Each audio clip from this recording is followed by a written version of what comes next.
ഞാൻ അവിടെ ഉണ്ടായിരുന്നു. എനിക്ക് വിശക്കുന്നു. നമുക്ക് എന്തെങ്കിലും കഴിച്ചാലോ? ആ, കഴിക്കാം. അതിനു മുമ്പ് നമുക്കൊന്ന് പ്രാർത്ഥിച്ചാലോ? നമുക്ക് ചെറിയ പ്രാർത്ഥനയില്ല.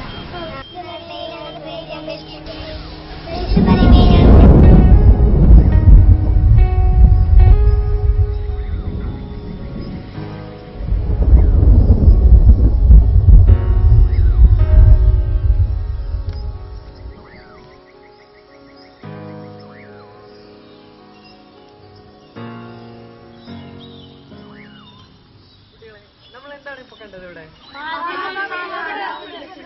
ഫാത്തിമയിലെ മാതാവ് പ്രത്യക്ഷപ്പെട്ടത്. എന്തുകൊണ്ടാണ് നമ്മളിപ്പോ ഇന്നേ ദിവസം തന്നെ, ഈ വർഷം തന്നെ ഈ ഒരു മാതാവിന്റെ ചിത്രീകരണം കാണാനിടയായത്? ഫാത്തിമയില് മാതാവ് പ്രത്യക്ഷപ്പെട്ടതിന്റെ 100ാമത്തെ വാർഷികമാണ് ഈ 2017 നടക്കുന്നത്, അല്ലെ? 100ാം വാർഷികമായതുകൊണ്ടാണ് നമ്മളിപ്പോൾ ഈ നാടകം ഇവിടെ കണ്ടത്, അല്ലെ? ജീവിതത്തിൽ ഒരുപാട് സഹനങ്ങൾ ഏറ്റുവാങ്ങിയതാണ് മാതാവ്, അല്ലെ? നമുക്കറിയാം, ഈശോയുടെ ജനനശേഷവും ഈശോയും കൊണ്ട് ജനിച്ചപ്പോൾ തന്നെ ഈജിപ്തിലേക്ക് പലായനം ചെയ്യേണ്ട ആവശ്യമാവുന്നു. അവർക്ക് ഉണ്ണിയെ പ്രസവിക്കാൻ സ്ഥലം കിട്ടാതെ അവസാനം ഒരു കാലിത്തൊഴുത്തിലാണ് ഉണ്ണീശോയ്ക്ക് ജന്മം നൽകാൻ മാതാവിന് സാധിച്ചത്. ജീവിതത്തിലൊരു മുഴുവൻ സമയവും മാതാവ് ഒരുപാട് സഹനങ്ങൾ സ്വീകരിച്ചിട്ടുണ്ട്. അങ്ങനെ 1917 മെയ് 13-ാം തീയതി മാതാവ് പ്രത്യക്ഷപ്പെട്ട് ഇന്നേക്ക് 2017 മെയ് 13 ആകുമ്പോഴേക്കും നമ്മൾ 100 വർഷം, 100ാമത്തെ വർഷം ആഘോഷിക്കുകയാണ് മാതാവ് ഫാത്തിമയിൽ വന്നതിൻ്റെ. അതിൻ്റെ ചെറിയൊരു പടം ഞാൻ നിങ്ങൾക്ക് കാണിച്ചു തരാം. ഇതാണ് ആ ഫോട്ടോ. മാതാവിന് പ്രത്യക്ഷപ്പെട്ട് 3 ആട്ടിടയ കുട്ടികൾ മാതാവിനെ നോക്കി നിൽക്കുന്ന കാഴ്ച.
എങ്ങോട്ടാ എന്നെ കൊണ്ടുപോന്നേ?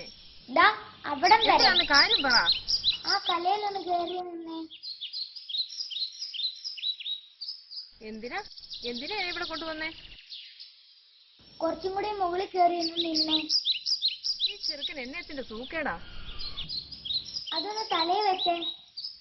കൈ അങ്ങനെ വെച്ചേ. നിനക്കിതെന്നാ പറ്റിയേ? അമ്മ മാതാവ് ഒന്ന് നോക്കിയതാ. ഞാൻ താഴേക്ക് ഇറങ്ങി വരുവാ. ഇറങ്ങല്ലേ, ഞാൻ അങ്ങോട്ട് വരാം.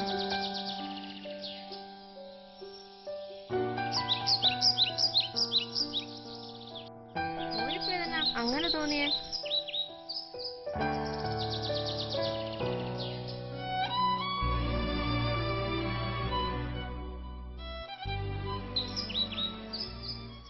എടാ ഇങ്ങ് വാ.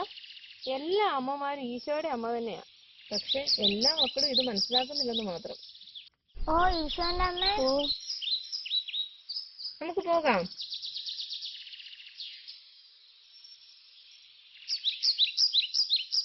എടാ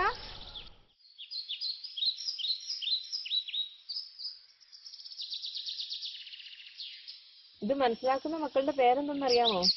യേശു.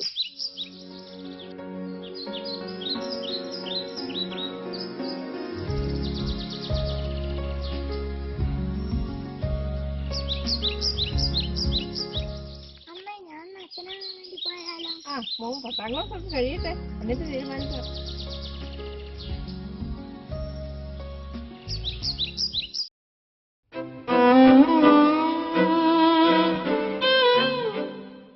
ഈ ലോകത്തിൽ ജീവിക്കുന്നതെങ്കിലും ഈ ലോകത്തിൻ്റെതല്ലാതെ ആരുടെയും സ്വന്തമാകാതെ എല്ലാവരുടേതുമാകുക, എല്ലാ വേദനകളിലും പങ്കുചേരാൻ, എല്ലാ രഹസ്യങ്ങളിലേക്കും കടന്നു ചെല്ലാൻ, എല്ലാ മുറിവുകളും സുഖപ്പെടുത്താൻ, മനുഷ്യരുടെ പ്രാർത്ഥനകളുമായി ദൈവത്തിങ്കിലേക്ക്, ദൈവകാരുണ്യവും പ്രത്യാശയുമായി മനുഷ്യരുടെ ഇടയിലേക്ക് ഉപവിക്കായെരിയുന്ന ഒരു ഹൃദയവുമായി ബ്രഹ്മചര്യത്തിന്റെ കരുത്തുറ്റ ഹൃദയം സ്വന്തമാക്കി ആശ്വസിപ്പിക്കാൻ, അനുഗ്രഹിക്കാൻ, പഠിപ്പിക്കാൻ, പാപം മോചിക്കാൻ നീ എന്നേക്കും പുരോഹിതനായിരിക്കും.